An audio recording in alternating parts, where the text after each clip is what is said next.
Assalamualaikum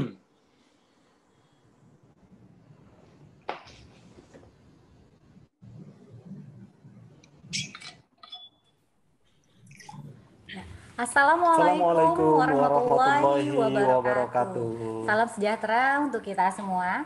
Selamat siang dan selamat datang. Kami ucapkan kepada BOD Astra Infra Group, manajemen, serta rekan-rekan media. Selamat datang dan selamat bergabung dalam acara Media Gathering Layanan Natal dan Tahun Baru 2021 Astra Infra. Nataru aman dan asik. Alhamdulillah sekali aman ya. Hari ini kita bisa Betul bergabung sekali, Ci. walaupun di secara virtual ya kita Ya, tapi bergabungnya ya. semoga meskipun secara virtual, secara esensi silaturahmi ini kita tidak berkurang sama sekali. Betul sekali. Dan Bapak Ibu serta rekan-rekan media, sebelumnya izinkan kami memperkenalkan diri. Saya Aci dan rekan saya. Dan saya Hilman. Kami akan memandu acara pada siang hari ini. Ya, namun sebelum memulai acara pada siang hari ini, Ci, Ya. kita ada baiknya kita bersama-sama berdoa terlebih dahulu untuk Betul. kelancaran kegiatan ini. Ya. Dan juga kita berdoa untuk kesembuhan negeri ini dan juga dunia ini yang sedang dilanda pandemi pada saat Betul ini. sekali, Hilman. Baik, marilah kita berdoa bersama-sama menurut agama dan kepercayaan masing-masing. Berdoa dimulai.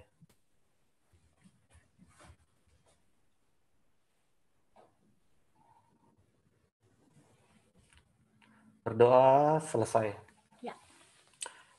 Baik, untuk rekan-rekan media, kami ingatkan kembali untuk dapat mengisi registrasi yang belum meregistrasi melalui barcode yang sudah disediakan dan juga link yang sudah disediakan di kolom chat. Di situ kita bisa mendownload rilis juga sih. Ya, dan juga factsheet juga ya, Man ya, juga sebagai sudah ada di panduan teman-teman media acara pada siang hari ini kali ya. Iya, betul sekali. Ya. Dan juga Hilman, kita juga harus mengingatkan kepada rekan-rekan media bahwa username dari teman-teman media harus nama asli ya. Betul. Yang masih menggunakan username bukan nama asli mungkin bisa diganti dulu dengan biar nama. Kita bisa saling kenal. Iya betul, dengan nama underscore asal medianya. Mungkin dikasih contoh Hilman underscore Astra Infra seperti betul itu ya, Man ya. Ya, untuk Hilman selanjutnya, untuk kita menunjukkan kecintaan kita nih kepada negeri, mari kita bersama-sama menyanyikan lagu Bagimu Negeri. Nah, kami mohon kesediaan kepada Bapak, Ibu, serta rekan-rekan media untuk bersama-sama menyanyikan lagu Bagimu Negeri.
Baik, terima kasih atas waktunya.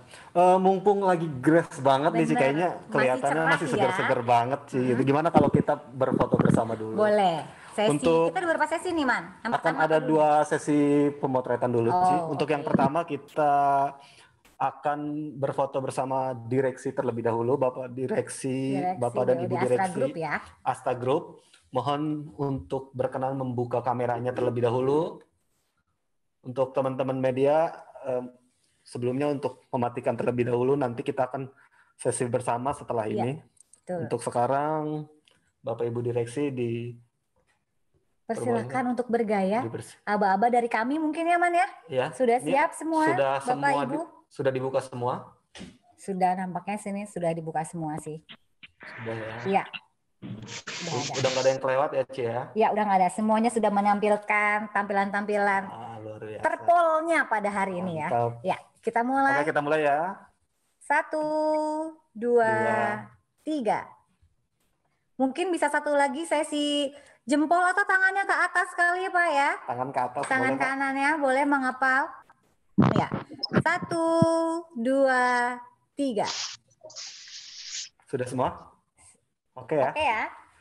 Baik, terima kasih. Untuk sesi selanjutnya kita foto bersama untuk rekan-rekan media ya, rekan-rekan Man, media ya. juga. Tapi Jadi kami untuk mohon Bapak Ibu BOD direksi harap tetap masih menyalakan videonya. menyalakan videonya. Sekarang untuk teman-teman media boleh menyalakan.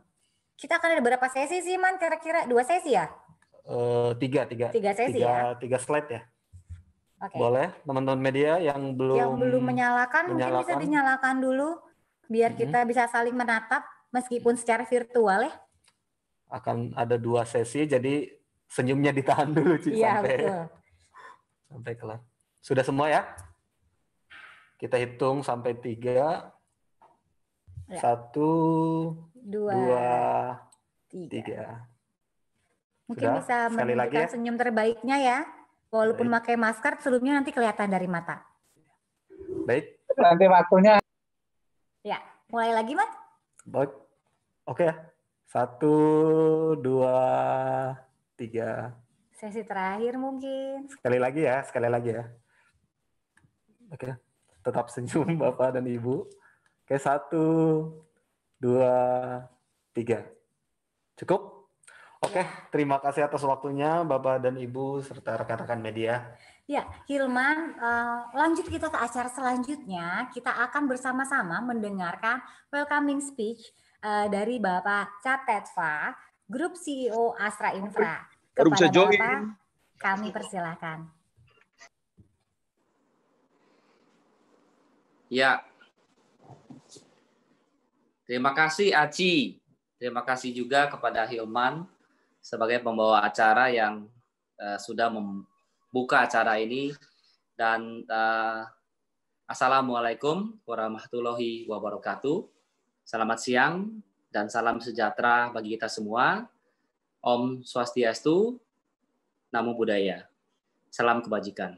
Yang saya hormati, rekan-rekan jurnalis yang bisa hadir pada siang hari ini, rekan-rekan BOD Astra Infra Group, rekan-rekan direksi Astra Infra Group yang ada di seluruh anak perusahaan kita, lalu juga seluruh karyawan Astra Infra Group yang saya kasihi dan saya cintai. Puji syukur di tengah pandemi yang melanda Indonesia saat ini, kita semua masih diberikan kesehatan dan juga kesempatan untuk bisa bertemu sapa di dalam acara media gathering virtual meeting momen Nataru, tahun Natal dan tahun baru 2021. Tentu ini merupakan pertemuan yang tidak biasa ya kepada rekan-rekan jurnalis, karena sebagaimana kita tahu setiap tahun kita melakukan pertemuan dengan rekan-rekan jurnalis dan media untuk bertemu sapa dan juga menyampaikan kesiapan Astra Infra Group dalam menghadapi Nataru, dan biasanya 2 kali ya, 1 kali adalah di Lebaran dan kedua adalah Nataru akhir tahun.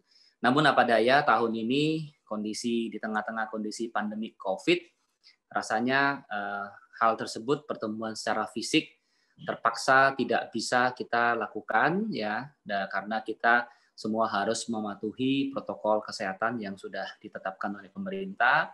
Jadi kita memilih untuk tetap melakukan silaturahmi dengan rekan-rekan semua, meskipun melalui virtual, tapi saya pribadi berharap bahwa makna dari acara ini tetap tidak hilang dan tetap kita semua bisa menjaga tali silaturahmi, menjaga kedekatan, menjaga hubungan, serta menjaga komunikasi yang baik antara kami, Astra Infra, bersama dengan rekan-rekan media dan jurnalis semua.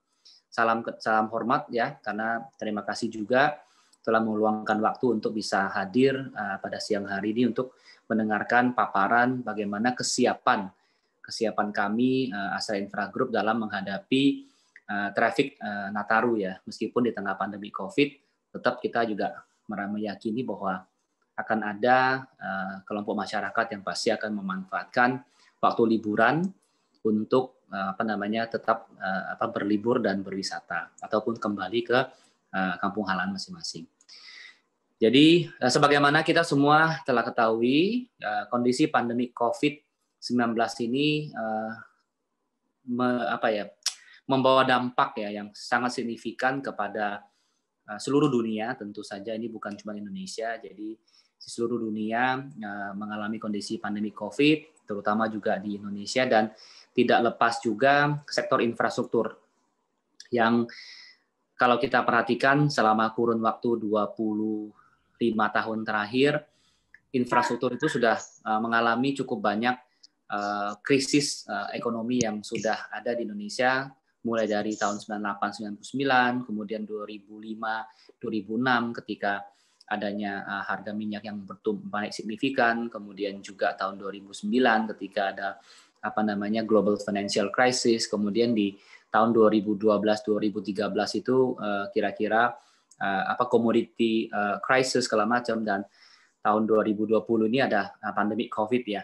Namun kita bisa melihat bahwa data menunjukkan bahwa meskipun cukup banyak krisis yang terjadi, namun traffic jalan tol maupun revenue dari jalan tol itu terus menunjukkan satu tanda-tanda pertumbuhan ya. Namun 2020 ini memang berbeda karena traffic jalan tol itu turun. Kenapa? Karena pemerintah melakukan kebijakan PSBB, di mana semua masyarakat diharapkan untuk stay di rumah. Dengan demikian tidak banyak ya lalu lintas yang terjadi, baik orang, barang maupun arus jasa, karena semua orang harus berada di rumah, belajar dari rumah, sekolah dari rumah, bekerja dari rumah, dan juga beribadah dari rumah dalam rangka untuk memutus ya misalnya rantai penyebaran virus corona COVID-19 ini. Dan kita paham ya, kita juga sadari bahwa pada saat bulan Maret sampai bulan Juni, bulan Mei terutama, ketika PSBB dilakukan, kita paham bahwa secara ekonomi semua sektor turun, termasuk juga infrastruktur. Kita mencatatkan juga penurunan traffic yang cukup signifikan, sekitar 40-50%. Namun setelah bulan Juni PSBB kembali dilonggarkan, kita juga bisa melihat bahwa traffic jalan tol itu kembali bertumbuh sangat cepat, sangat signifikan. Bahkan kami bisa lihat bahwa sampai bulan November, month to month ya, itu sudah hampir kembali ke bulan Februari. Kalau year on year kita masih melihat ada penurunan sekitar 18%. Dikarenakan memang adanya penurunan yang cukup signifikan selama 3 bulan pertama pada saat pertama kali COVID dinyatakan resmi ada di Indonesia oleh Pak Presiden Jokowi. Namun itu juga memberi sebuah bukti kepada kita bahwa industri jalan tol itu adalah industri yang sangat resilient, atau bahasa Indonesia adalah tangguh ya, sangat tangguh dan kokoh. Dan ketika terjadi krisis, begitu krisisnya lewat, meskipun masih dalam masa pemulihan, tapi traffic sudah mulai kembali sangat cepat. Dibandingkan dengan industri lain, tentu sektor jalan tol termasuk sangat cepat ya. Bahkan industri lain, sektor lain masih butuh pemulihan yang cukup lama, bahkan sampai beberapa waktu ke depan ya. Sementara kalau jalan tol kita sudah melihat di bulan-bulan Oktober, November, Desember ini traffic kita sudah hampir kembali ke normal dari bulan ke bulan seperti itu. Nah, meskipun kondisi pandemi COVID melanda Indonesia, Astra Infra tetap berkomitmen ya melakukan investasi, lalu juga memberikan pelayanan yang terbaik kepada pelanggan, pengguna jalan, dan terus meningkatkan kontribusi kami untuk kemajuan infrastruktur Indonesia. Kita tetap mengembangkan bisnis yang ada dan tetap mengoptimalkan pengoperasian dan juga pengelolaan jalan tol sampai kepada rest area gitu. tahun 2020 ini sebagai beberapa highlight penting, di bulan Februari kami sudah menyelesaikan pembangunan rest area, yang kita beri sebagai Resta Pendopo 456, tepatnya di kilometer 456 di Jalan Tol Semarang Solo untuk sisi A. Kemudian di Oktober kemarin kita sudah menyelesaikan sisi B, sehingga praktis tahun 2020 ini kami sudah mengoperasikan rest area di Semarang Solo dengan nama Resta Pendopo 456. Dan juga sebagai informasi, minggu lalu kami juga mendapatkan informasi bahwa Resta Pendopo 456 mendapatkan predikat sebagai the best rest area 2020 yang diberikan oleh Pak Menteri Basuki, Menteri PUPR, sebagai bentuk penghargaan dari pemerintah kepada Resta Pendopo 456 sebagai sebuah konsep baru dari rest area untuk di masa kini dan masa depan. Lalu rest area juga kita juga Balai Ngaras yang di 487 kita juga sudah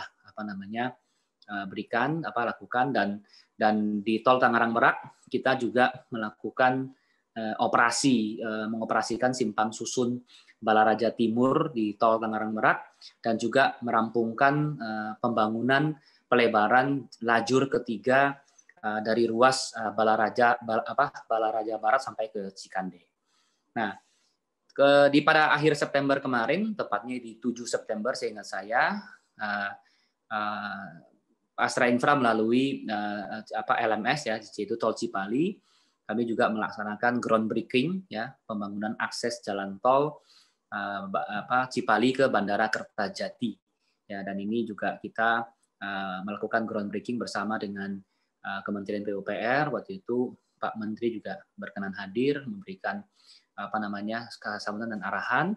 Dan pembangunan akses tol Kertajati ini menghubungkan langsung Tol Cipali menuju ke Bandara Internasional Jawa Barat Kertajati, dan diharapkan tahun depan sudah bisa dioperasikan, sehingga kehadiran tol akses Bandara Kertajati ini menjadi semakin mempermudah konektivitas yang tentunya diharapkan bisa memberikan dampak positif bagi perekonomian masyarakat di sekitar, dan bagi rekan-rekan yang berada di Jawa Barat, terutama di daerah Bandung, Sumedang, ketika nanti ingin ke Bandara Kertajati sangat cepat ya, karena kurang lebih 1 jam sudah bisa sampai di perkiraan kami untuk sampai ke Bandara Kertajati.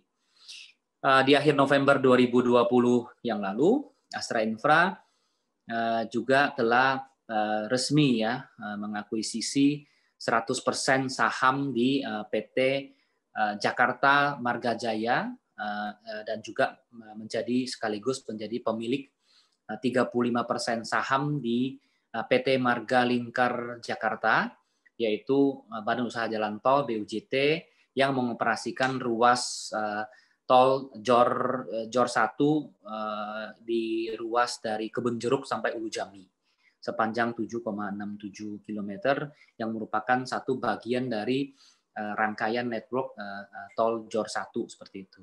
Nah, ini juga merupakan salah satu bukti bahwa meskipun di tengah pandemi COVID, tetapi Astra Infra terus berkontribusi melakukan investasi, baik pembangunan rest area, pembangunan pelebaran lajur ketiga untuk menambah kapasitas, kemudian juga groundbreaking akses Bandara Kertajati, lalu juga bahkan kita melakukan investasi untuk akuisisi jalan tol. Jadi ini memang merupakan salah satu bentuk komitmen kami.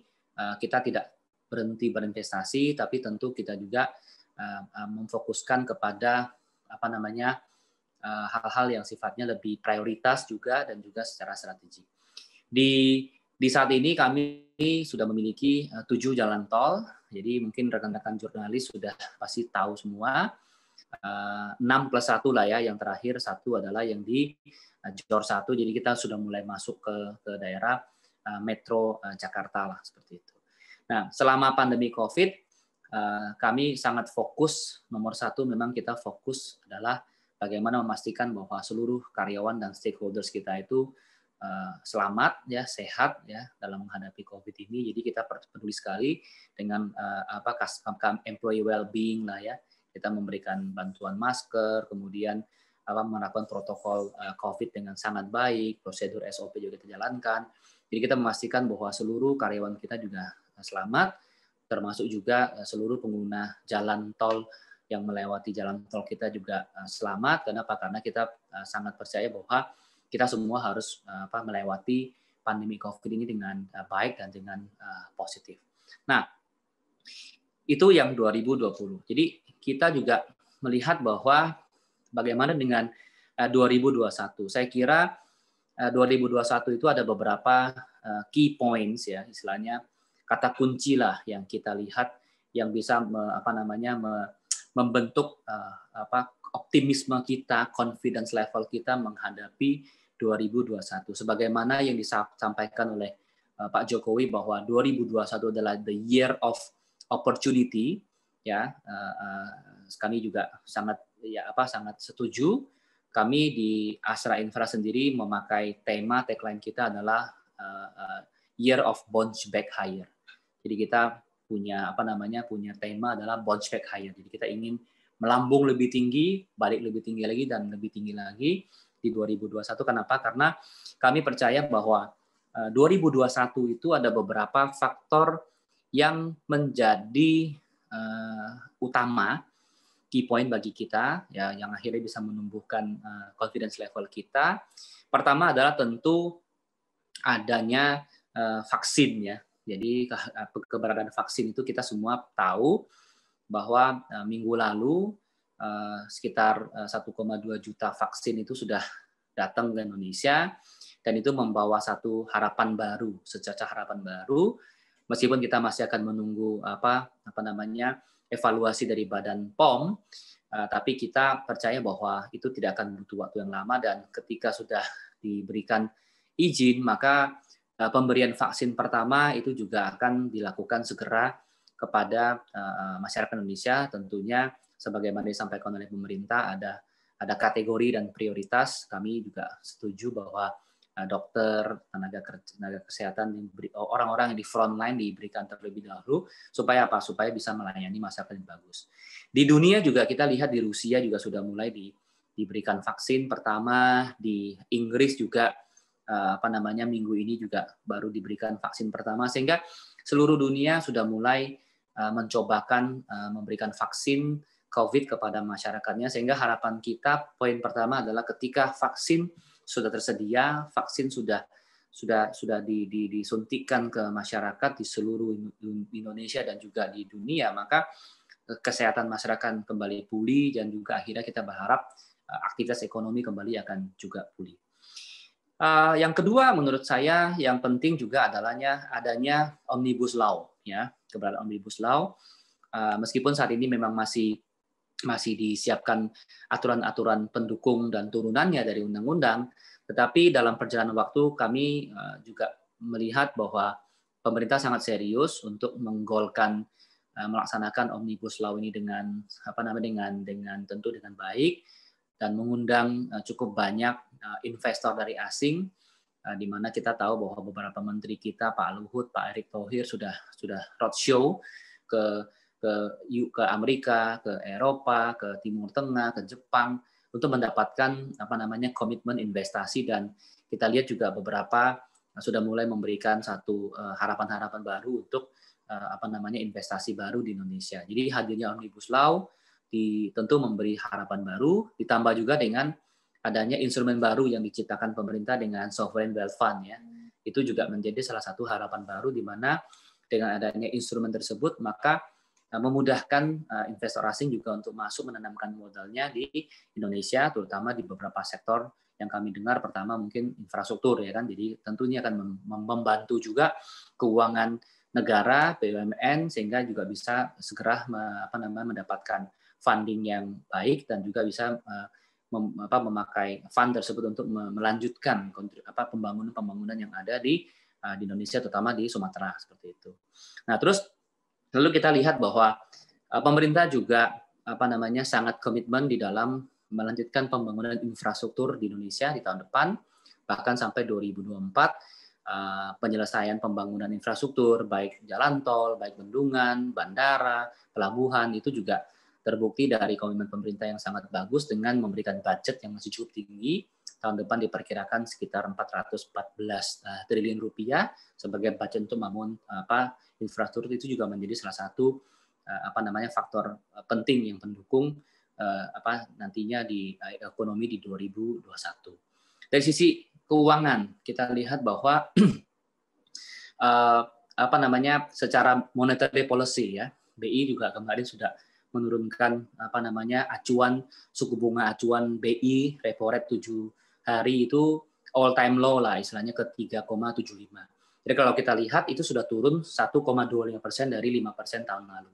Dan itu merupakan satu move yang bagus, akhirnya memberikan satu suku bunga yang rendah. Harapan kita adalah ekonomi bisa bertumbuh, tentu akan mengurangi beban interest expenses yang ada oleh dunia usaha, itu akan sangat positif sekali, dan itu juga didukung dengan inflasi yang cenderung rendah ya, rata-rata sekarang sudah mungkin di bawah 2%. Jadi ini adalah salah satu monetary policy yang menurut kami juga sangat mendukung optimisme kita untuk menyongsong 2024.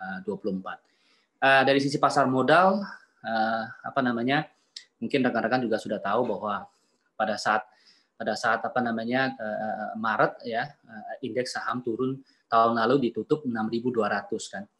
Per pagi ini kalau di sesi pertama kalau teman-teman perhatikan itu indeks sempat menyentuh angka 6.000 meskipun ditutup sedikit di bawah 6.000, 5.900 sekian, 87 kalau nggak salah. Tapi ini menunjukkan bahwa indeks juga sudah mulai menguat dengan partisipasi investor retail yang sangat signifikan. Sebelumnya itu mungkin di bawah 5%, per tahun ini 2020 saja kondisi COVID ini meningkatkan partisipasi investor retail menjadi 34%. Ditambah lagi dengan masuknya dana asing itu membuat gairah pasar modal kita bertumbuh signifikan. Jadi tahun lalu ditutup 6.200, tahun ini ada COVID, kemudian di penghujung Desember ini kita melihat bahwa indeks sudah kembali menyentuh angka 6.000. Artinya apa? Confidence level dari dari dunia usaha dan investor kepada pasar saham Indonesia itu mencerminkan bahwa Indonesia itu memiliki prospek yang bagus. Dan perlu diketahui bahwa pasar saham itu biasanya lebih cepat ya. Mereka itu ada leading indicator.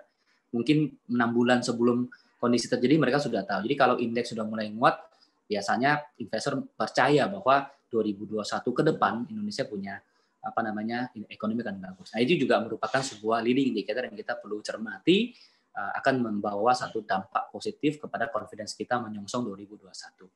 Faktor lain di sisi keuangan adalah nilai tukar dolar ya. Nilai tukar dolar kita juga sangat baik, bahkan sekarang sudah berada di kisaran 14.000. Artinya pada saat awal Maret sempat turun 15-16.000, kemudian sekarang kembali di hovering di level yang cukup stabil 14.000. Ini tentu memberikan satu dorongan yang positif sehingga dunia usaha gampang untuk melakukan perhitungan ya, perencanaan financial dengan nilai dolar yang tentunya sudah berada pada kisaran yang cukup stabil. Dari sisi industri ya, kita lihat dari sisi keuangan negara, cadangan devisa kita juga bulan November ya. November ini itu juga masih cukup tinggi ya, 133,6 billion US dollar. Itu juga hampir sama dengan bulan Oktober. Artinya sudah mulai bagus. Customers Confidence Index itu juga sudah mulai cukup tinggi. Bulan Oktober itu kurang lebih 79, November kurang lebih 85-84 itu. Jadi artinya itu semakin tinggi confidence index itu artinya konsumen semakin confidence. Nah, harapan kita memang confidence itu bisa di atas 100 lah. Itu kan lebih menunjukkan bahwa masyarakat sudah mulai lebih confidence untuk belanja. Tetapi jangan lupa bahwa ini masih masa COVID. Jadi memang angka tersebut itu menunjukkan bahwa ada sebuah tren meningkat. Itu buat kita itu sebuah harapan sebuah parameter yang positif. Kalau di industri itu ada nama PMI, ya, Purchasing Manager Index. Jadi bulan November kemarin sudah ditembus di atas 50,6. Jadi kondisinya kalau PMI itu di bawah 50, berarti kan itu masih kontraksi. Kalau di atas 50 berarti sudah mulai investasi, artinya bertumbuh. Nah, itu juga menunjukkan bahwa indeks PMI kita itu sudah menembus 50,6. Artinya apa? Industri sudah mulai invest. Industri manufaktur sudah mulai beroperasi, sudah mulai terjadinya sebuah investasi. Jadi bukan lagi kontraksi, tapi sudah mulai ada sebuah growth. Jadi, nah itu merupakan satu faktor tambahan yang akhirnya membuat kenapa kita bisa believe bahwa Indonesia itu akan 2021 itu bisa menjadi benar-benar year of opportunity, dan juga di Astra Infra kita believe bahwa itu akan menjadi sebuah year for us to bounce back and bounce back higher. Jadi itu yang saya kira pertemuan hari ini juga sekaligus memberi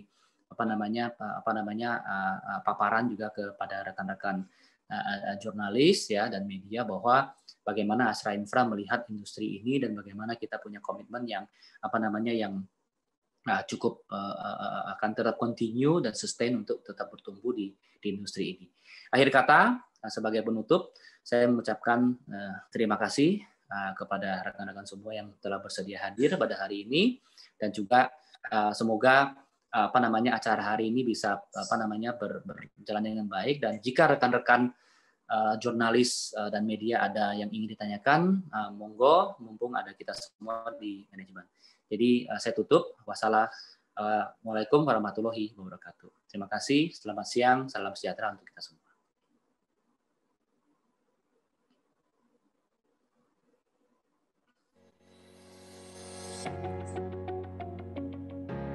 Astra Infra merupakan kelompok usaha Astra yang bergerak di bidang infrastruktur. Dengan misi menjadi kebanggaan bangsa melalui infrastruktur unggul di Indonesia, saat ini Astra Infra telah berkontribusi di bidang infrastruktur jalan tol dengan total panjang 357,6 km yang dikelola oleh 7 badan usaha jalan tol di Indonesia. Astra Infra menjadi pemegang konsesi jalan tol swasta terpanjang di Indonesia. Menyambut liburan akhir tahun, Astra Infra mengkampanyekan Nataru aman dan asik. Dengan moto "Ayo mengikuti aturan" dan "Ayo selalu ikuti protokol kesehatan". Untuk mendukung Nataru aman, yaitu ayo mengikuti aturan keselamatan berkendara, berbagai persiapan telah dilakukan.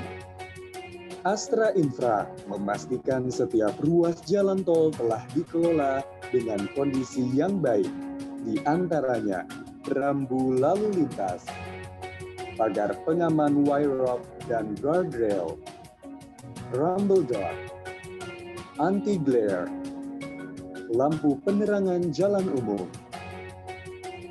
serta kondisi lajur utama yang bebas dari pekerjaan konstruksi jalan selama periode libur Natal dan Tahun Baru 2021. Astra Infra menyediakan rest area yang representatif di seluruh ruas jalan tol Astra Infra. Salah satunya adalah Resta Pendopo kilometer 456 ruas tol Semarang-Solo yang mendapat predikat dari Kementerian PUPR sebagai rest area kategori B terbaik di Indonesia. Bagi pengguna jalan tol yang memerlukan informasi maupun bantuan saat di jalan tol, Astra Infra memastikan petugas call center selalu siaga 24 jam. Untuk mewujudkan Nataru asik, yaitu ayo selalu ikuti protokol kesehatan, Astra Infra senantiasa menerapkan protokol kesehatan kepada seluruh pihak yang terlibat pada pelayanan jalan tol, mulai petugas di lapangan, fasilitas transaksi, hingga penerapan prosedur kesehatan di rest area. Astra Infra siap melayani pada libur Natal dan Tahun Baru 2021.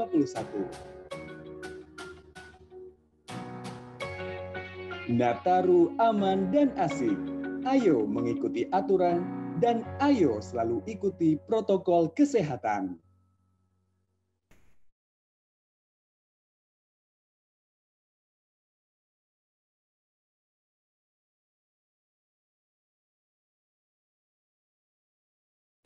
Ya, baik. Terima kasih Pak Tetva atas sambutannya. Teman-teman semua, tadi kita sudah mendengarkan welcoming speech dari Bapak Cap Tetva selaku Grup CEO Astra Infra tentang overview Astra Infra selama 2020 serta harapan dan peluang selama 2021 nanti. betul. Selain itu juga kita tadi sudah menyaksikan video terkait persiapan Nataru, Ci. Benar banget. Memang Nataru kali ini agak sedikit berbeda sih, karena memang sejak awal tahun pandemi sudah melanda dunia ya. Namun kita Astra Infra tetap berusaha untuk memberikan pelayanan terbaik bagi pelanggan. Melalui kampanye Natal dan Tahun Baru aman dan asik ini, kita berharap para pengguna jalan tetap bisa berpergian dengan aman, kemudian tentunya sesuai dengan protokol kesehatan. Iya, betul sekali. Karena di tengah tatanan hidup baru ini banyak sekali yang berubah ya, Man ya. Betul sekali, Ci. Ya, dan untuk lebih lanjutnya nih Hilman dan rekan-rekan media sekalian, kira-kira apa aja sih persiapan Astra Infra di momen Nataru kali ini? Kita akan sama-sama mendengarkan speech dari Bapak Kris Ade Sudiono selaku CEO Toll Road Business Group mengenai kesiapan layanan Natal dan Tahun Baru Astra Infra. Namun sebelumnya nih teman-teman, saya juga akan mengingatkan setelah speech dari Pak Kris, nanti kita akan langsung sambung dengan video keselamatan berkendara ya, Man ya. Lalu setelah itu kita akan baru membuka sesi tanya jawab. Betul, sesi Q&A. Nah, karena itu tadi media. Untuk jika memang ada teman-teman media yang mempunyai pertanyaan ketika Pak Kris memberikan materinya atau tadi pertanyaan dari Pak Tetva bisa langsung tulis saja di kolom chat. Betul, nanti kita akan pilih ya untuk pertanyaan-pertanyaan terbaik. Oh iya, tadi jangan lupa untuk teman-teman media tetap registrasi terlebih dahulu karena kayaknya masih sedikit nih yang registrasi ya kan.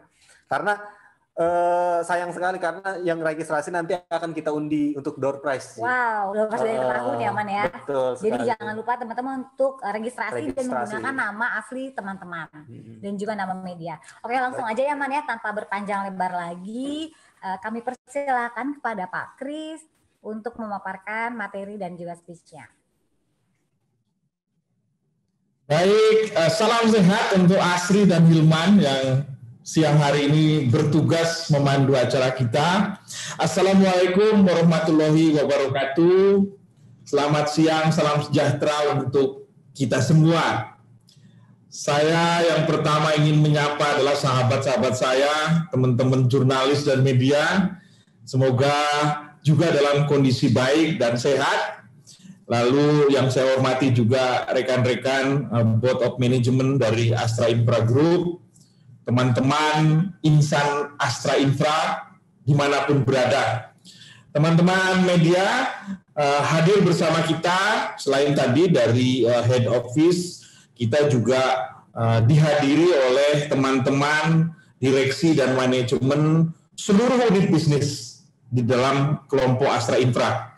Jadi nanti kalau ada pertanyaan terkait operasionalisasi, persiapan kita di semua ruas jalan tol maupun unit bisnis lain yang relevan untuk menjawab ada bersama kita. Ya, baik, terima kasih sekali lagi atas kehadirannya. Ada banyak pertanyaan ke saya ketika apakah libur Nataru kali ini akan memerlukan persiapan yang berbeda dibandingkan dengan pelayanan kita setiap harinya. Kami di Astra Infra tentu selalu menginginkan kehadiran kami akan juga menyertai masyarakat yang mungkin setelah beradaptasi dengan kondisi pandemi COVID-19 tetap berkeinginan untuk melakukan rencana perjalanan libur Natal dan Tahun Baru 2021. Itulah sebabnya kami hadir dengan kampanye ini yang kita namakan kampanye Nataru Aman dan Asik. Aman dalam arti yang sebenarnya, yaitu ayo mengikuti aturan. Jadi kita berharap Kampanye Nataru Aman itu adalah semua pengguna jalan tol akan mengikuti ketentuan-ketentuan yang harus dipersiapkan dan dipenuhi. Lalu yang kedua, Nataru asik. Kenapa asik? Janganlah rencana perjalanan kita semua yang tadinya ingin menikmati perjalanan yang menyenangkan dalam suasana liburan Natal dan Tahun Baru, ternyata karena kita lupa menerapkan protokol kesehatan, justru berdampak kurang baik dari rencana kita tersebut. Itulah sebabnya Astra Infra akan hadir menyertai masyarakat, menemani perjalanan masyarakat pengguna jalan tol dengan mengkampanyekan aman dan senantiasa mengkampanyekan perjalanan yang asik. Mari kita lihat satu persatu. Ya. Yang pertama dalam kaitannya dengan aman. Teman-teman saya kira sudah tahu semua kenapa berkendara di jalan tol memerlukan upaya mengikuti aturan. Karena resiko keamanan dan keselamatan berkendara di jalan tol, tanggung jawabnya selain kami sebagai pengelola jalan tol adalah masyarakat pengguna. Dalam riset kita, kejadian kecelakaan maupun berbagai peristiwa-peristiwa yang terjadi di jalan tol itu umumnya adalah disebabkan oleh faktor manusia. Ya, bisa saja mungkin pengemudinya terlalu capek, bisa saja kurang konsentrasi, bisa saja karena tadi memacu kendaraan terlalu tinggi. Ya. Kami selalu mengkampanyekan upaya-upaya preventif mencegah kelelahan dan dampak dari faktor manusia itu mempengaruhi kejadian yang tidak kita inginkan bersama di jalan tol. Jadi kita selalu mengkampanyekan, ayo berkendaraan di jalan tol secara aman, mengikuti aturan main yang ada di dalam jalan tol. Kita mengkampanyekan 3I, ya, 3I, dengan berbagai macam upaya engineering, berbagai macam edukasi, lalu juga berbagai macam kerjasama untuk melakukan enforcement. Ya, itu kaitannya tadi memastikan faktor keamanan, keselamatan berkendaraan di jalan tol terjamin untuk masyarakat pengguna jalan tol. Di luar itu, ya teman-teman, masih di aspek keamanan, kita berusaha dengan melengkapi infrastruktur penunjangnya. Jadi kalau tadi terkait dengan faktor manusianya, yang berikutnya adalah faktor infrastruktur penunjangnya. Kita berupaya terus-menerus memperbaiki diri dengan melengkapi alat-alat keselamatan yang kita bangun, kita siapkan sepanjang jalan tol kita. Tadi di dalam video kita sudah diinformasikan berbagai upaya. Apakah itu yang terkait dengan penambahan wire rope, guardrail, rumble dot, CCTV, VMS, kamera monitor, dan sebagainya. Upaya-upaya itu adalah infrastruktur penunjang. Tetapi yang lebih penting adalah dari faktor manusianya. Itulah sebabnya kita menginginkan selama Nataru 2020 ini kita akan aman berkendaraan di jalan tol. Yang kedua, asik. Tentu semangat kita, teman-teman masyarakat yang berkeinginan untuk menikmati liburan Natal dan Tahun Baru, tentu harapannya adalah sebuah perjalanan yang asik, yang menyenangkan. dan terhindar dari kondisi pandemi COVID-19. Kita memiliki semangat yang sama, kampanye yang digulirkan oleh pemerintah, kami di Astra Infra dukung secara penuh melalui penerapan protokol kesehatan yang harus juga menjadi paradigma kenormalan baru, baik dari kami sebagai penyelenggara jalan tol maupun oleh masyarakat. Upaya-upaya yang terkait dengan penerapan protokol kesehatan kami akan senantiasa penuhi, baik di tempat-tempat yang memungkinkan adanya interaksi dengan masyarakat, di gerbang tol, di rest area, di tempat-tempat pelayanan, kita selalu implementasikan protokol pencegahan COVID-19 secara baik. Harapan kita, suasana kenyamanan itu akan terbentuk, sehingga masyarakat pengguna, kami yang melayani masyarakat pengguna, semua pihak yang berkepentingan dengan infrastruktur jalan tol ada dalam kondisi sehat dan selamat. Jadi sekali lagi, saya berdiskusi dengan semua manajemen, para karyawan yang mempersiapkan Natal dan Tahun Baru ini. Kami ingin menyatakan kepada publik bahwa kami siap. Silahkan masyarakat yang berkehendak untuk menikmati Natal dan Tahun Baru sesuai dengan kenormalan baru, untuk mungkin pulang mudik ke kampung halamannya, kami akan ada menemani Bapak Ibu sekalian. Saya kira itu,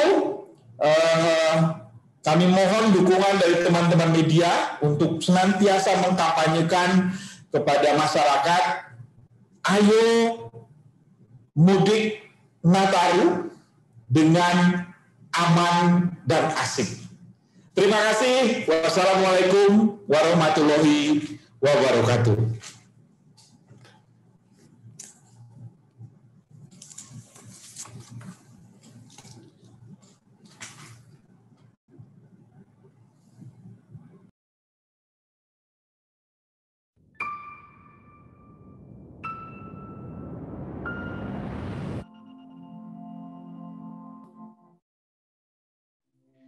Banyaknya kecelakaan lalu lintas yang terjadi di jalan tol diakibatkan karena faktor manusia, seperti mengantuk, kelelahan, tidak konsentrasi, kecepatan terlalu tinggi, dan lain sebagainya. Selain itu, masih banyak praktik overload overdimension yang terjadi di jalan tol. Hal ini menjadi lumrah terutama bagi pengemudi truk golongan 4 dan 5 yang mengakibatkan terjadi kecelakaan serta mempengaruhi kualitas jalan tol. Seiring dengan program pemerintah PUPR untuk mengurangi praktek overload overdimension, maka Astra Infra kini melakukan kampanye Bulan Keselamatan Berkendara yang menjadi salah satu kampanye persuasif untuk mengajak pengemudi dan masyarakat agar lebih berhati-hati dalam berkendara di jalan tol. Selain itu, Astra Infra mengajak para pengemudi dalam memecahkan masalah terkait kelelahan, mengantuk, dan tidak konsentrasi pada saat berkendara. Melalui program ini, diharapkan akan timbul kesadaran bagi para pengguna jalan tol untuk senantiasa memperhatikan keselamatan berkendara yang berpengaruh pada penurunan jumlah kecelakaan di jalan tol. Kampanye Bulan Keselamatan Berkendara atau yang sering disebut dengan Ayo Aman Berkendara diimplementasikan di seluruh BUJT Grup Astra Infra dengan menerapkan tindakan preventif melalui konsep 3E, yaitu Engineering, Education, and Enforcement. Dalam mengimplementasikan konsep 3E pada program Bulan Keselamatan Berkendara, Astra Infra telah mendapatkan beberapa pencapaian, di antaranya Contractor Safety Improvement di Astra Tol Tangerang Merak yang dibuktikan dengan menurunnya angka kecelakaan kontraktor sebanyak 66%.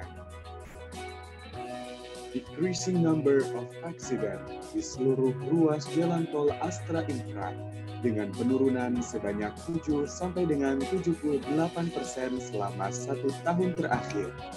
Dan sosialisasi Ayo Aman Berkendara kepada lebih dari 2.877 masyarakat. Selain itu, Astra Infra telah meraih sertifikat SMK 3 dari Kementerian Ketenagakerjaan Republik Indonesia untuk Astra Tol Tangerang Merak dan Astra Tol Cikopo Palimanan. Astra Infra telah mengimbau kepada seluruh pengguna jalan untuk ayo aman berkendara dan tetap patuhi protokol kesehatan.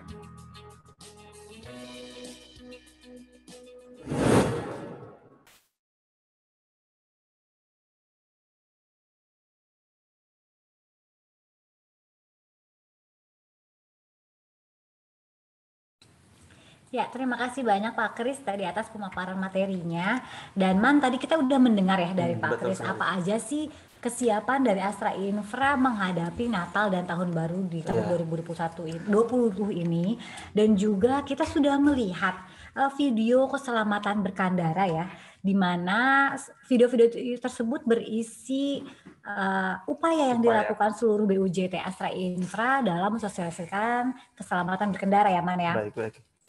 Mungkin kita langsung masuk ke sesi pertanyaan kali Ce. Ini udah banyak banget sih nih pertanyaan yang masuk di kolom chat. Namun untuk sesi pertama kita kasih 3 pertanyaan dulu kali Ce. Oke.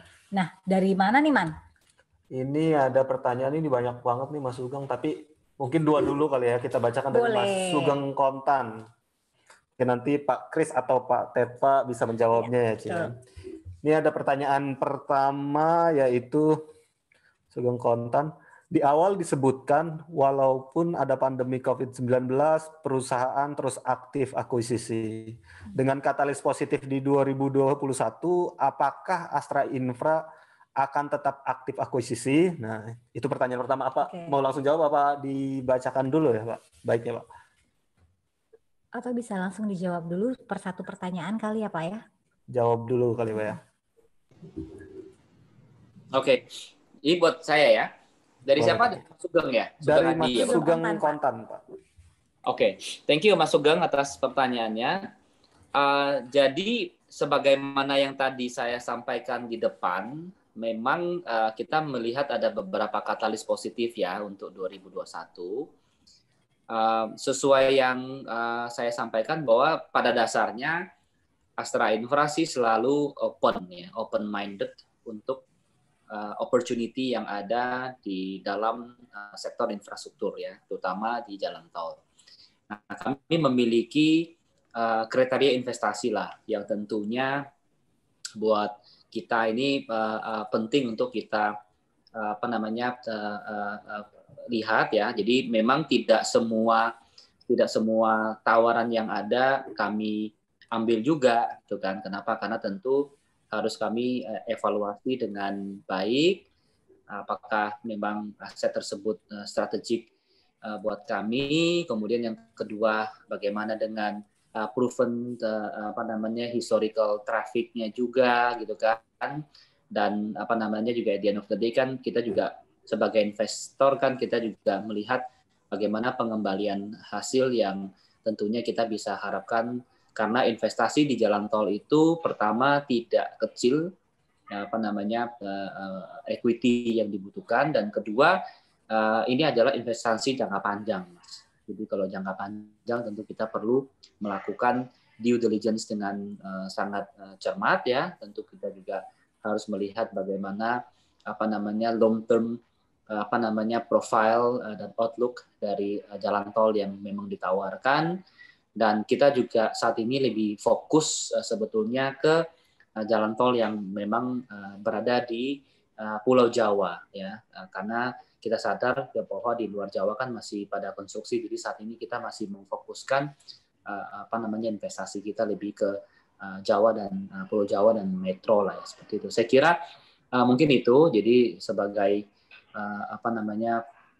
kesimpulannya sih ya tentu Astra Infra tetap positif lah ya. Artinya kita tetap punya tetap monitor perkembangan yang ada.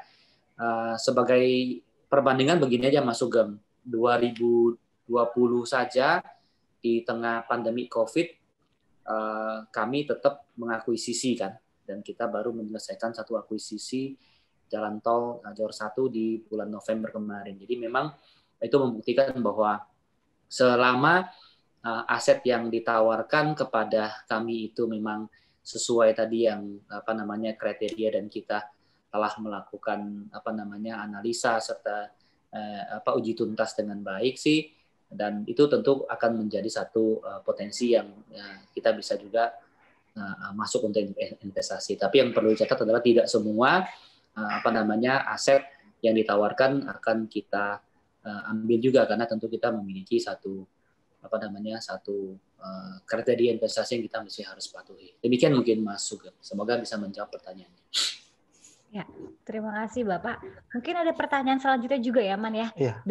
Masih dari Pak Sugeng. Masih Mas Sugeng, Ci. Dari Kontan. Pertanyaan kedua yaitu BPJT sendiri akan melelang 9 ruas tol baru, yang mana salah satunya merupakan prakarsai Astra Infra. Selain proyek yang diprakarsai, proyek mana yang dilirik Astra Infra untuk diikuti pelelangannya? Ini masih Mas Sugeng tadi ya? Masih Mas Sugeng, Pak. Saya kira udah terjawab tadi ya. Jadi kita masih melihat. Jadi saat ini memang kita masih masih monitor lah, dan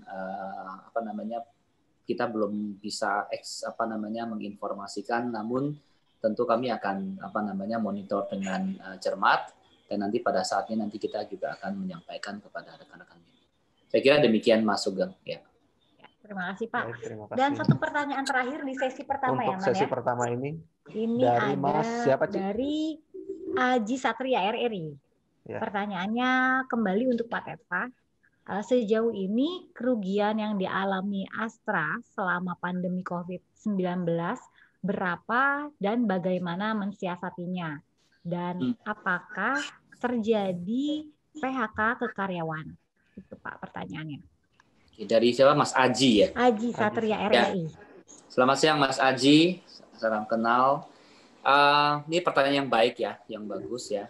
Jadi tadi pertanyaannya kerugian apa yang dialami oleh Astra Infra selama pandemi, dan bagaimana cara mengatasi, serta pertanyaan yang kedua adalah apakah ada dampak PHK yang terjadi gitu kan. Saya jawab yang kedua dulu ya.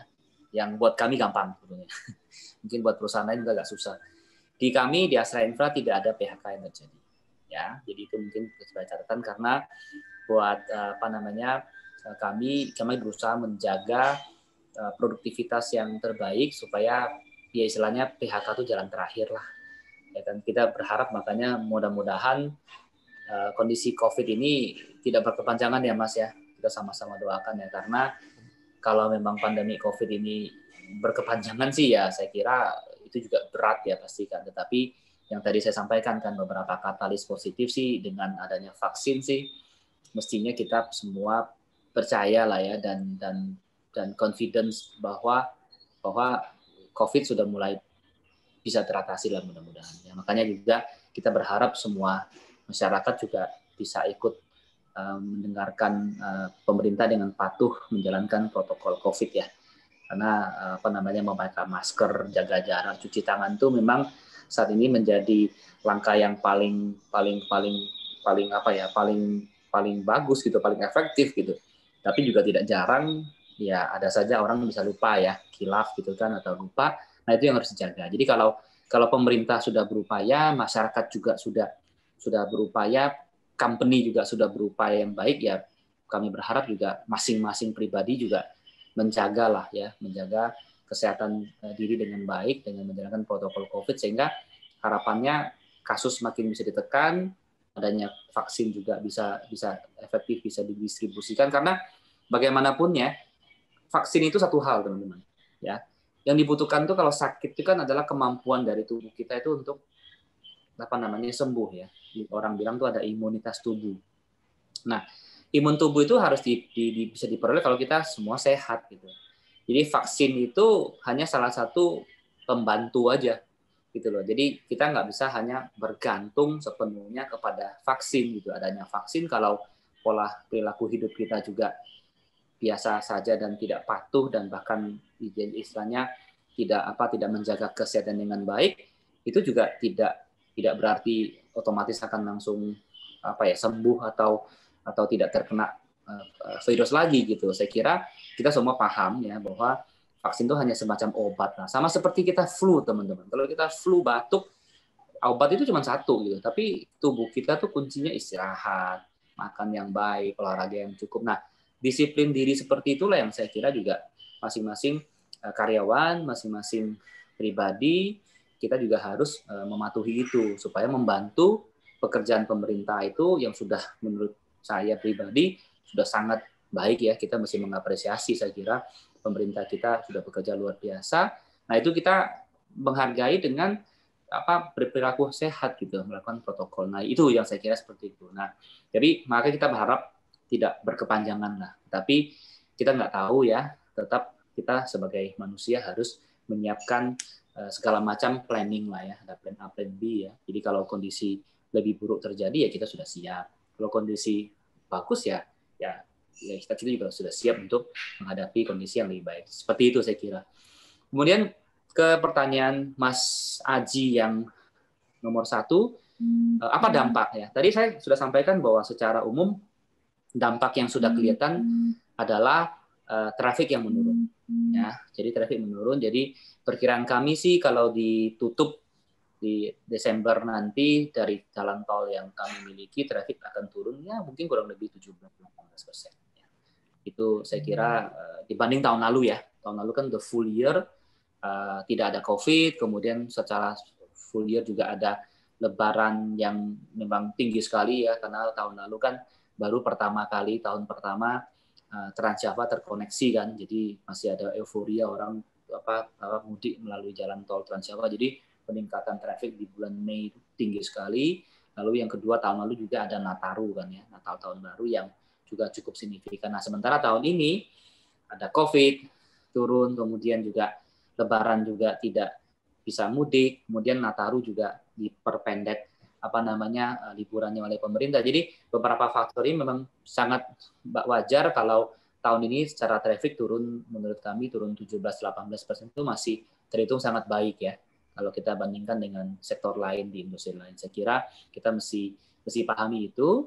Dan yang kedua tentu dengan penurunannya traffic tentu pasti revenue akan turun. Hitungan kami kurang lebih mungkin 10% sampai 11%. Dan itu memang dampak lah, saya kira itu kan sebagai akibat dari traffic yang turun,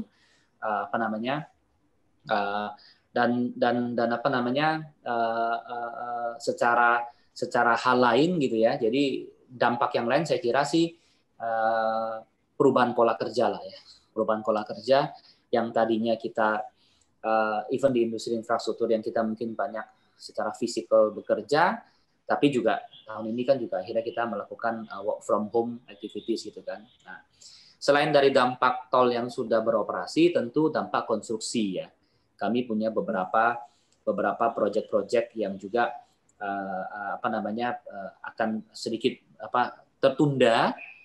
Kenapa? Karena faktor COVID tadi itu pekerja di konstruksi juga tidak bisa semuanya hadir, juga harus melalui protokol dan juga ada yang dikurangin sampai 50%, juga bahan baku juga material juga juga ada terhambat gitu kan, karena ada pelarangan beroperasi oleh di beberapa waktu yang lalu seperti itu. Jadi konstruksi juga sempat tertunda, tapi akhirnya kita juga bisa menyelesaikan. Sebagai contoh rest area kita, Resta Pendopo 456, awalnya kami jadwalkan bulan Februari sudah tuntas semuanya, dan yang terjadi adalah sisi A kita selesai di Februari, sisi B-nya kita terpaksa harus selesai di September Oktober. Itu juga salah satu bukti penundaan tersebut, tapi komitmen kami tetap kita menyelesaikan dengan baik itu. Nah, itu beberapa dampak-dampak yang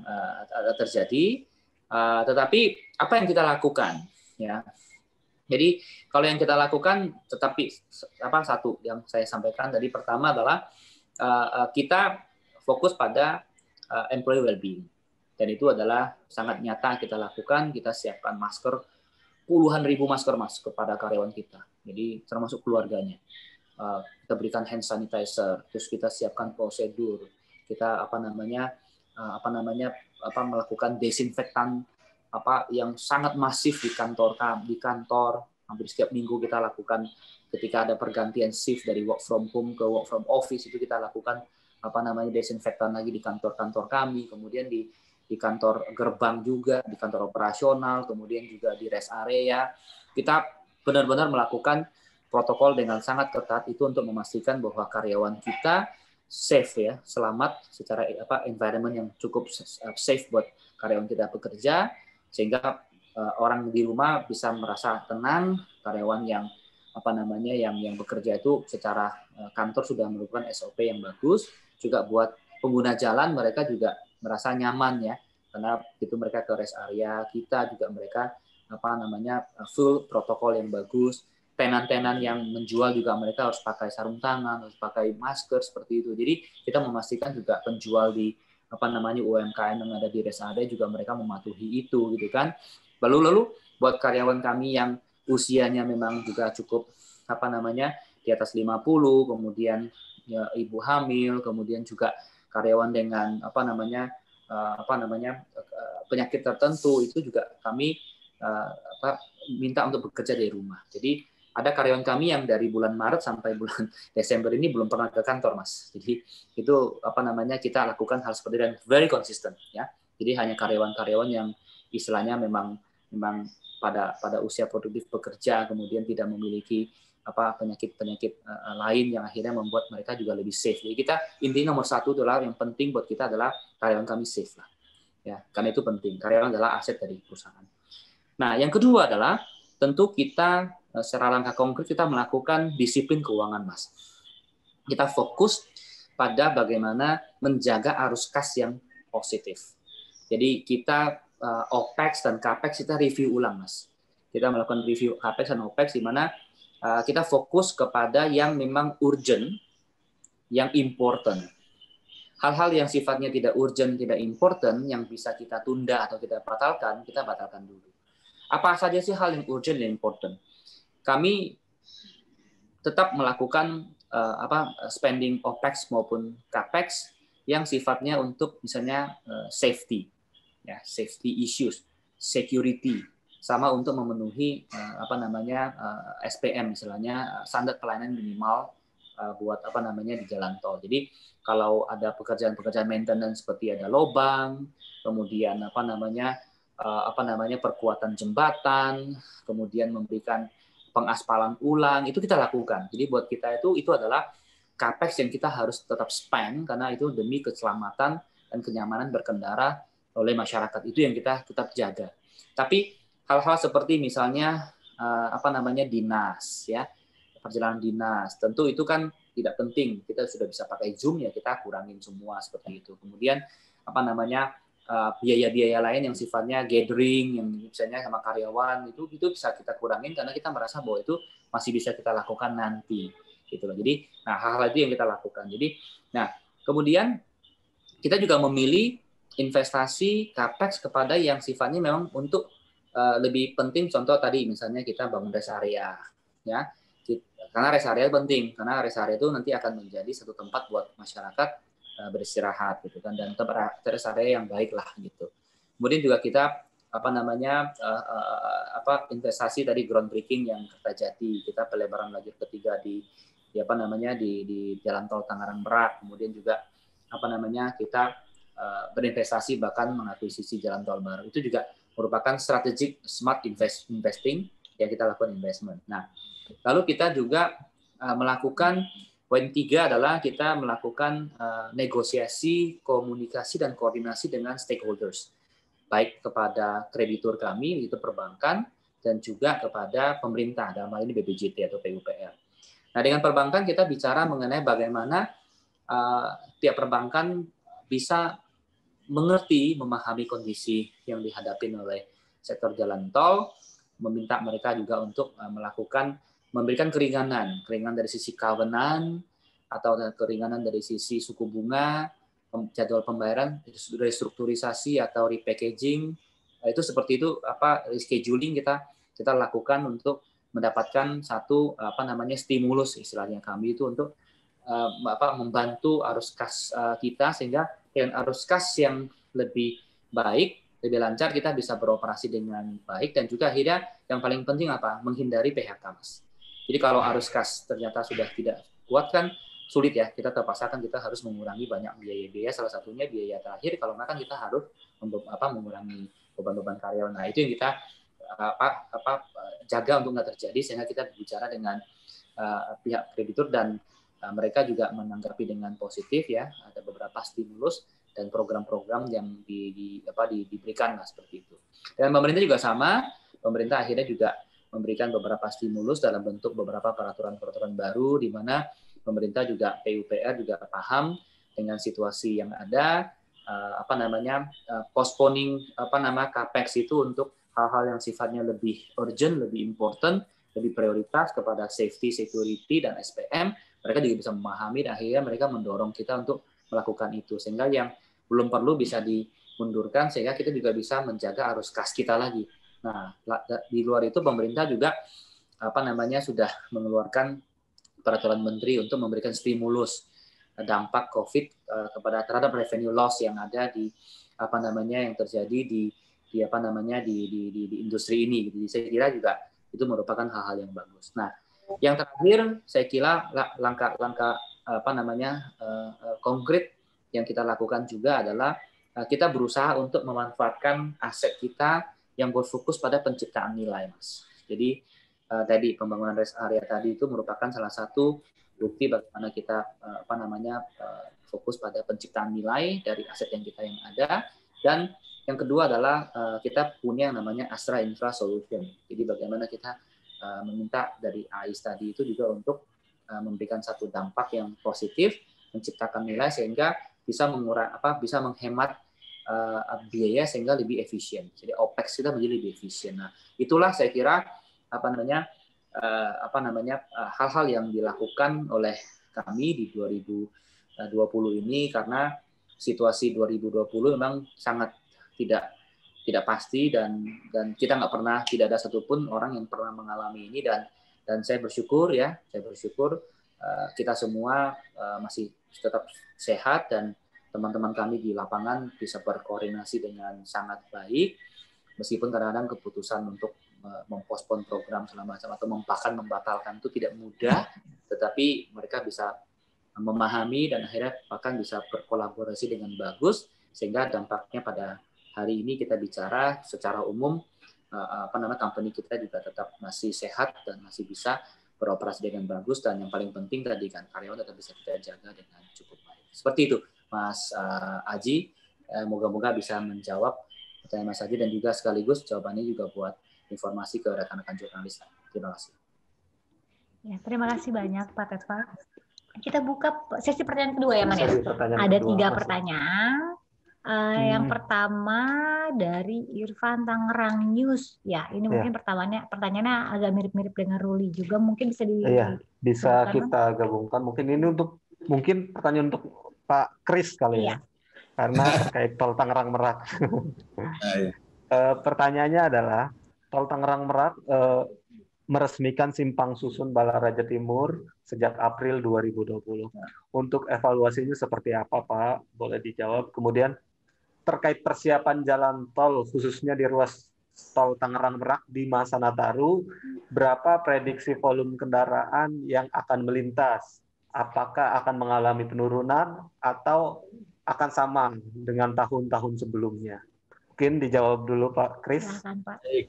Baik, terima kasih teman-teman semua. Ini memang pertanyaannya hampir sama. Yang pertama adalah ada yang terkait dengan operasional dan persiapan Nataru. Lalu tadi ada juga yang terkait dengan bisnis. Mungkin saya ingin menambahkan sedikit.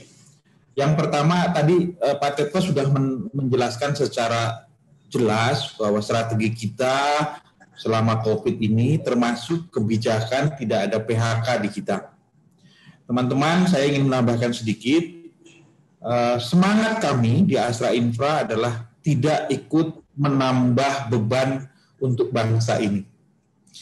Kita tahu bangsa ini dengan adanya COVID-19 di berbagai macam sektor terdampak, sehingga banyak sekali pelaku bisnis yang sampai akhirnya mengambil kebijakan mengurangi jumlah karyawan.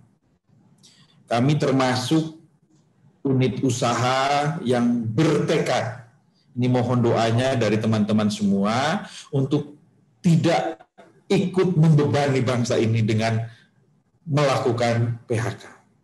Itulah sebabnya kami juga terus menjaga performansi operasi kita supaya kebijakan itu tidak kami sentuh.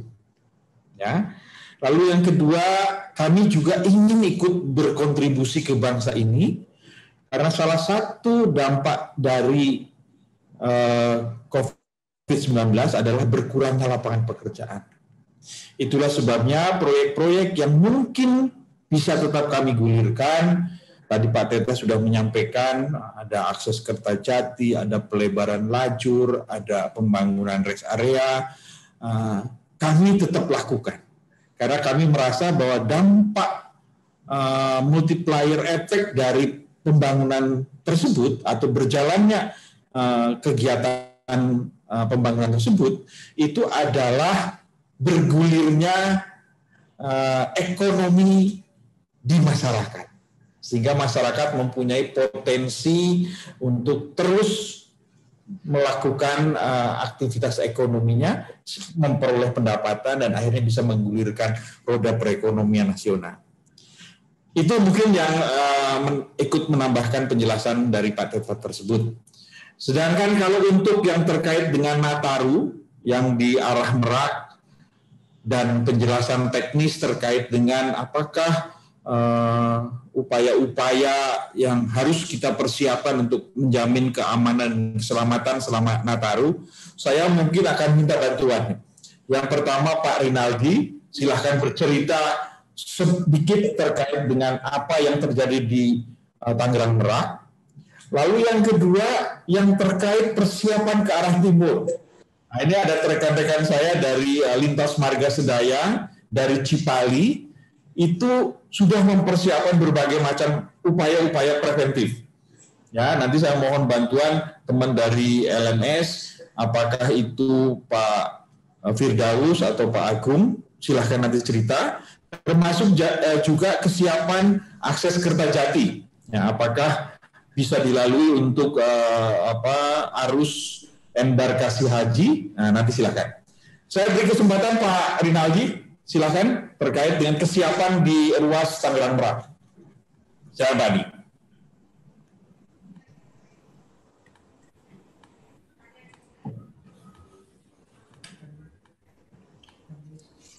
Mohon maaf untuk yang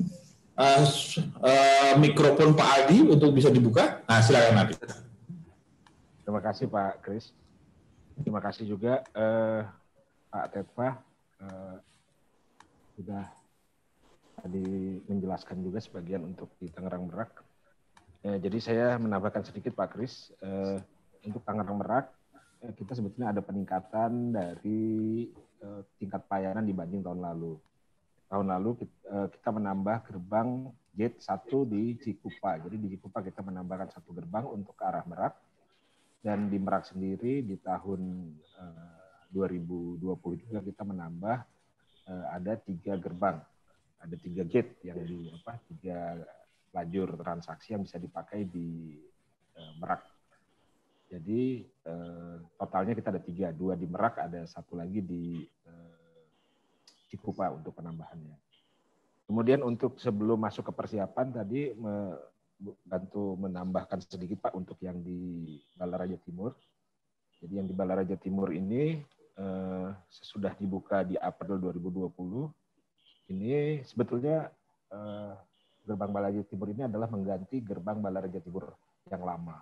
Jadi yang lama itu tidak ada lengan yang melayani ke arah Merak atau dari arah Merak keluar ke Balaraja Timur. Jadi simpang yang baru ini itu untuk melayani dari arah Merak dan ke Merak. Dan alhamdulillah evaluasi kita sehari sampai dengan sekarang, biarpun perlahan tapi bertambah.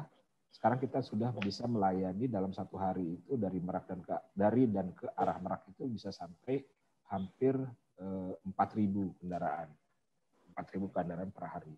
Jadi menurut kami ini cukup baik untuk aksesibilitas di daerah Balaraja Timur juga. Baik, kemudian untuk persiapannya Pak, jadi persiapannya ini sebetulnya ini juga sudah kita koordinasikan dengan pihak kepolisian. Jadi untuk persiapannya kita akan full power Pak. Jadi untuk di Tangerang Merak semua fasilitas kita siapkan, mulai dari derek ke patroli, kemudian kita maksimalkan juga semua alat-alat transaksi di gerbang, termasuk juga kita sudah menyiapkan apabila terjadi 1-2 hal yang menghambat, kita bisa mengoperasikan mobile reader di gerbang-gerbang. Ini semua gerbang sudah kita persiapkan, Pak. Sudah kita persiapkan mobile reader, sehingga apabila ada kejadian atau satu hal yang sangat membutuhkan kecepatan penanganan, kita bisa melakukan hal ini. Ya. Kemudian untuk ini saya menitip pesan juga ke teman-teman media untuk disampaikan bahwa kita secara rest area kita siap menerima pemudik atau pengguna yang akan melintasi jalan tol kita. Tetapi saya ingatkan juga bahwa prokes kita yang dari surat edaran Menteri PUPR itu masih berlaku, di mana rest area kita hanya diperbolehkan untuk menampung 50% dari kapasitas. Ya. Jadi rest area kita ini apabila nanti kita pantau, apabila sudah mendekati atau sudah melebihi 50%, kita akan lakukan penyekatan sehingga tidak menjadikan kapasitasnya mendekati 100%. Seperti itu. Untuk ada pertanyaan tadi saya baca untuk lokasi-lokasi yang diwaspadai. Jadi sampai dengan nanti menjelang musim libur, semua pekerjaan besar di lapangan akan kita hentikan, Pak. Mulai dari pekerjaan rekonstruksi, overlay, dan apapun itu akan kita hentikan. Yang kita lakukan hanya apabila ada emergensi, misalnya ada pothole yang harus kita cepat tutup, itu saja yang akan kita kerjakan. Ya. Dan untuk titik fokus kita itu seperti kemarin, bulan-bulan kemarin itu ada beberapa kecelakaan yang terjadi di kilometer 65 ya, itu antara Ciujung sampai dengan Serak Timur. Itu kita anggap sebagai salah satu titik mengantuknya pengguna jalan. Itu menjadi perhatian khusus kita untuk memberikan sedikit perhatian kondisi dan patroli kita supaya lebih mungkin membuat semacam penyegar ke pengguna jalan supaya tidak terlalu ngantuk di daerah situ. Mungkin dengan warning lamp dan sebagainya. Seperti itu, Pak Kris. Baik, terima kasih Pak Aldi. Tadi teman-teman untuk kesiapan kita ke arah barat, memang ada pengaturan dan koordinasi yang cukup intensif. Terutama teman-teman ketahui di ujung barat kita ada koordinasi yang harus intensif dengan penyeberangan Merak Bangkahuni. Tapi rasanya tahun ini koordinasi itu semakin baik dan prediksi kita harus lalu lintas ke arah barat bisa kita manage dengan kapasitas dan beberapa penambahan infrastruktur yang sudah disiapkan oleh teman-teman di Tangerang Merak. Untuk ke arah timur, terkait dengan infrastruktur keselamatan, saya persilahkan teman-teman di LMS, apakah Pak Firdaus atau Pak Agung bergabung bersama kita untuk menambah perlengkapan yang sudah dibangun di arah Cikopo Palimanan. Silakan Mas Firdaus. Oke, mungkin Mas Agung yang lebih pas, Pak Kris, kalau boleh. Oh ya, silakan Mas Agung. Silakan Mas Agung.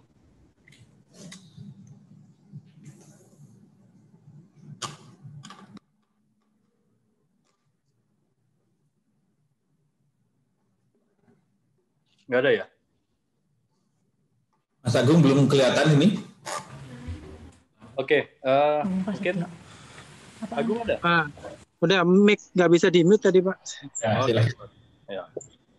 Oke, Pak. Terima kasih Pak Kris, Pak Tetpa, Pak Fir, menjelaskan dari sisi ruas utamanya Cikopo Palimanan kepada rekan-rekan wartawan. Yang pertama, bahwa prediksi traffic di tempat kami akan meningkat sekitar 12% dari kumulatif dibandingkan dengan tahun lalu. Apa yang sudah kita siapkan, utamanya di gerbang Palimanan, kami sudah melakukan pembaruan di seluruh gate Palimanan, termasuk penambahan 9 gate satelit. Sehingga pada Natal tahun lalu dan Lebaran tahun sebelumnya, itu tidak ada antrian di tempat kami. Jadi kami siap melayani dengan 30 gate-gate, termasuk 15 mobil rider.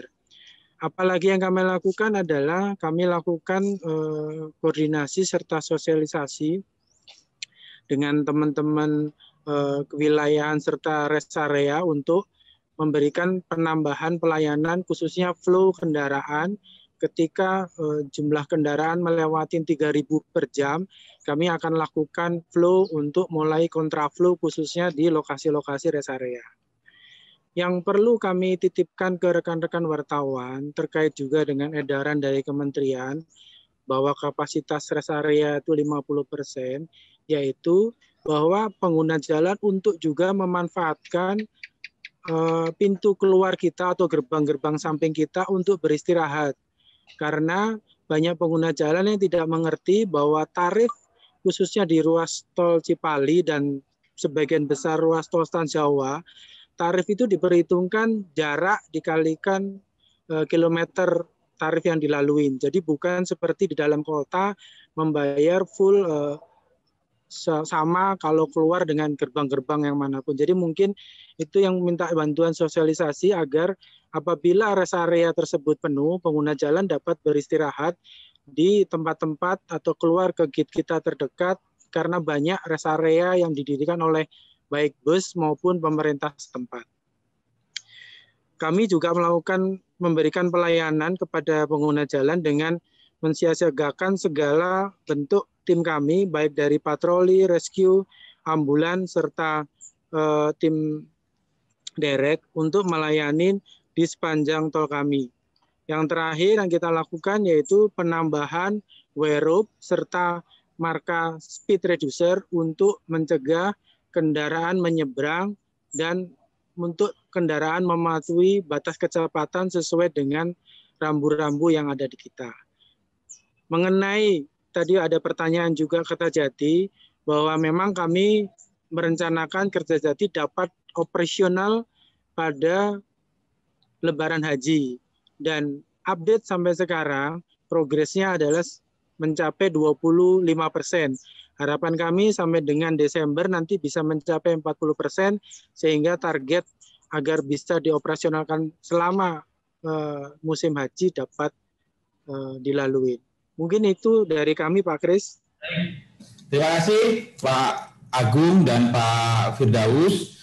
Jadi teman-teman, kesiapan kita untuk arus ke arah timur, terutama traffic melalui Trans Jawa, selain infrastruktur penunjang yang disiapkan oleh teman-teman, termasuk tadi adalah fasilitas infrastruktur keselamatan, wire-rope, guardrail, kita juga bekerja sama dengan Komite Keselamatan Jalan dan Jembatan, membangun tadi informasi rambu-rambu yang istilah kita mengurangi kecepatan pengguna jalan yang disebut dengan speed reducer.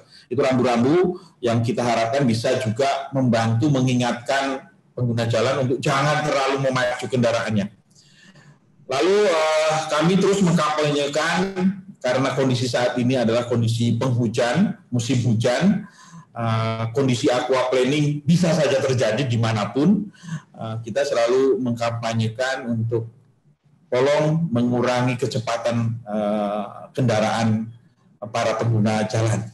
Jangan memacu kendaraan dengan tadi kondisi fisik yang kurang prima, kondisi kendaraan yang kurang prima, hanya karena ingin mencapai tujuan lokasi tertentu berapa jam. Nah, itu tolong diingatkan juga oleh teman-teman media bahwa aspek pertama untuk menikmati Natal dan Tahun Baru secara aman dan asik adalah tadi, ya, untuk memanage kecepatan kita sesuai dengan aturan yang ada dalam berkendara di jalan tol. Saya kira itu jawaban umum untuk pertanyaan di Tangerang Merak maupun yang ke arah timur di Cikopo Palimanan. Saya kembalikan ke Asri dan Hilman. Ya, makasih banyak Pak Kris. Terima kasih Pak Kris. Tadi mungkin itu sekalian menjawab pertanyaan dari Mas Aji RRI juga ya, bagaimana mencegah laka lantas di Cipali. Tadi upaya-upaya realnya apa saja tadi sudah dijelaskan. Speed reducer juga salah satunya kan. Betul yang sekali. dilakukan di tol Cikopo Palimanan. Nah, mungkin satu pertanyaan lagi Pak Kris dari Mbak Susi Kurniawati ya, bisnis Banten. Pertanyaannya seperti ini Pak Kris. Saat media dengan wartawan Ekbispar, Pak Emon Sukarya mengungkapkan bahwa peningkatan akhir tahun tidak akan signifikan karena saat libur panjang Oktober tidak ada kenaikan yang signifikan juga. Bagaimana menurut Bapak, apakah tahun ini akan ada kenaikan dan kira-kira berapa Pak di Tangerang? Baik, terima kasih teman-teman, ini kayaknya dari Banten agak antusias ini. Betul, prediksi kami mungkin juga bukan cuma untuk Banten ya, tapi juga untuk yang ke arah timur, lonjakan yang signifikan yang diperkirakan mungkin tidak akan seperti Nataru tahun lalu ataupun Lebaran tahun lalu, ya. Karena menurut kami kondisi pandemi setidak-tidaknya akan menahan orang-orang untuk mengurangi rencana mudik. Lalu yang kedua, kebijakan pemerintah dengan mengurangi libur akhir tahun yang panjang itu juga setidak-tidaknya mendistribusi rencana transportasi akhir tahun ini. Harapan kita dan mungkin juga sama semua pemangku kepentingan sebenarnya adalah distribusi arus yang merata. Ya, karena kalau arus merata, kapasitas lalu lintas tersedia sehingga tidak terjadi penumpukan kendaraan di waktu dan tempat tertentu. Prediksi kami untuk Nataru tahun ini akan seperti itu. Jadi tidak akan ada penumpukan. Ya, tidak ada hari tertentu yang sampai kapasitasnya over dari kapasitas layanan yang tersedia, infrastruktur yang tersedia, ke barat maupun ke timur. Jadi harapan kita masyarakat bisa mengatur rencana transportasi akhir tahun ini dengan bijaksana. Ya, waktunya panjang, silahkan dipilih waktu yang suitable untuk masing-masing merencanakan pergerakannya. Ya, jangan sampai menumpuk di waktu dan hari tertentu. Nah, prediksi kita seperti yang disampaikan tadi, baik yang oleh teman-teman di lapangan, oleh Pak Emon dan sebagainya, prediksi kita di arus akhir tahun ini adalah terdistribusi, sehingga tidak ada sebuah lonjakan yang sangat signifikan. Itulah sebabnya kami berkeyakinan dan bersemangat bahwa tahun ini kita bisa menangani arus Nataru dengan lebih baik. Karena tadi distribusinya lebih merata, lalu kesiapan infrastruktur penunjang kita juga siap, lalu yang ketiga petugas layanan kita juga siap.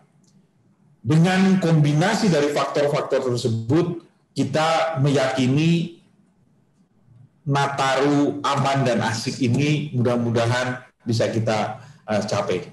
Ya, mohon dukungan dari teman-teman untuk terus mengkampanyekan tadi ke masyarakat. Silahkan yang mau mudik, tapi tetap protokol kesehatan harus dipenuhi. Kalaupun mau bertransportasi di akhir tahun ini, jangan menumpuk di waktu-waktu tertentu. Rencanakan rencana transportasi teman-teman masyarakat pengguna jalan tol secara bijaksana. jaga kondisi unsur manusianya, ya, kondisi supir, pengemudi maupun penumpang dalam kondisi baik, dan kendaraannya juga dalam kondisi baik. Ya. Patuhi rambu-rambu yang disiapkan oleh petugas, karena itu adalah salah satu cara untuk kita bisa berkendaraan secara aman dan menyenangkan. Ada pertanyaan terakhir yang terkait dengan duta wisata. Ya, memang ini kondisi yang belum pulih, di mana waktu itu kita kampanyekan beberapa daerah sepanjang jalan tol kita memiliki panorama sebagai objek wisata. Ya, ke Banten banyak sekali objek wisata, maupun yang ke arah Trans Jawa juga banyak sekali kanan kiri objek wisata yang berkembang. Cuma tahun ini kita memang belum mengkampanyekan itu semua, ya, secara masif. Tahun lalu kita memiliki bagian layanan jawara, yaitu duta-duta wisata yang mengkampanyekan ke pengguna jalan untuk mampir ke objek-objek wisata tersebut. Tetapi untuk tahun ini belum kita lakukan karena tadi kondisi COVID masih terjadi, sehingga yang penting saat ini adalah bertransportasi secara aman dulu. Ya, memang betul tadi, silahkan saja kalau masyarakat yang mungkin ingin melepas lelah sebentar, tidak selalu harus di rest area. Teman-teman bisa keluar ke tadi gerbang-gerbang di sayap sepanjang jalan tol, dan sembari menikmati mungkin tadi objek-objek kuliner wisata yang ada di daerah tempatnya sebentar. Faktor utama kecelakaan biasanya adalah karena kelelahan, sehingga dengan tadi beristirahat, menikmati kondisi keindahan di sekitar jalan tol kita, itu juga bagian dari supaya refresh kondisi pengemudi kita, sehingga bisa menikmati perjalanan Nataru kita dengan aman dan asik. Saya kira itu garis besarnya, teman-teman. Saya kembalikan ke Astri dan Hilman. Baik, terima kasih Pak Kris atas jawabannya. Pak Tetra juga terima kasih atas seluruh jawabannya. Ya, betul. Tapi sebelum kita ke penghujung acara, kita meminta kesediaan dari teman-teman media juga untuk mengisi form feedback yang sudah ada barcode-nya nih di layar teman-teman semua. Mungkin panitia juga bisa copy paste di kolom chat juga. Iya, betul. Di kolom chat nanti panitia akan tulis juga linknya. Kita tunggu ya teman-temannya feedbacknya. Jadi kenapa feedback ini penting sih? Nanti kedepannya kan kita akan terus melakukan kegiatan ya tentunya. Jadi kita berharap apa sih harapan teman-teman di acara selanjutnya? Iya, dan kita berharap di tahun depan itu kita bertemu secara langsung, nyaman ya. Betul sekali, tidak karena kayak hampa gitu. Hampa loh, seorang Hilman bilang hampa. Aduh. Iya, kalau tatap langsung gitu kan enak, kayak kita bisa ngopi bisa bareng. Langsung bertatap secara langsung ya, Man ya. Betul sekali sih. Kita kasih waktu kali ya. Boleh. Untuk teman-teman ngisi feedback. Untuk yang di kolom chat udah ada linknya feedback. Takutnya ada yang mendelur.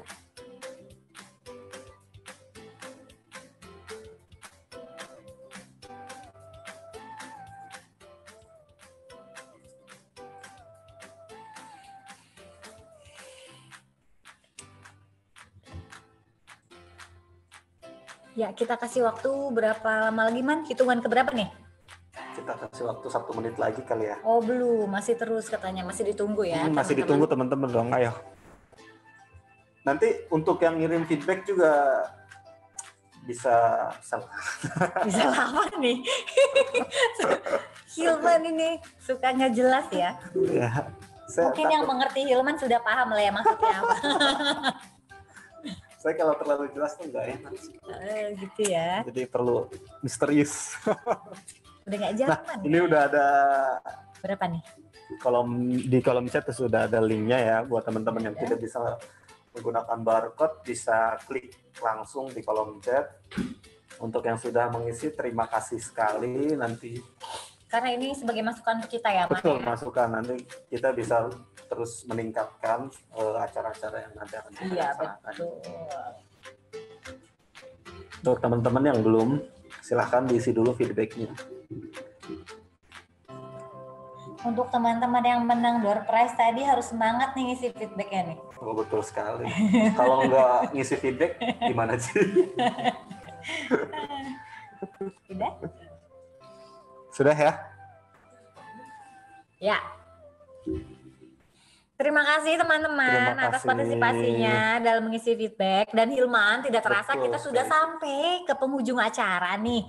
Terima kasih atas kesediaan dan juga partisipasi dari Bapak, Ibu, serta rekan-rekan media semua pada siang hari ini. Mohon maaf atas kekurangan selama acara. Sampai jumpa di acara gathering layanan Natal dan Tahun Baru Astra Infra di tahun selanjutnya. Tetap aman berkendara, saya Hilman. Dan saya Aci. Kami pamit undur diri.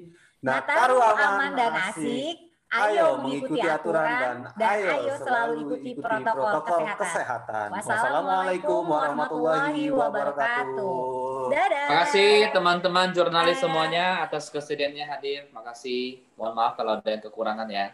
Sampai ketemu lagi tahun depan atau di masa nanti. Semoga kita semua tetap sehat. Terima kasih semuanya. Terima kasih Benny dan teman-teman semua, panitia ya. Terima kasih Pak Kris, Pak Tetra. Terima kasih. Thank you ya. Thank you teman-teman.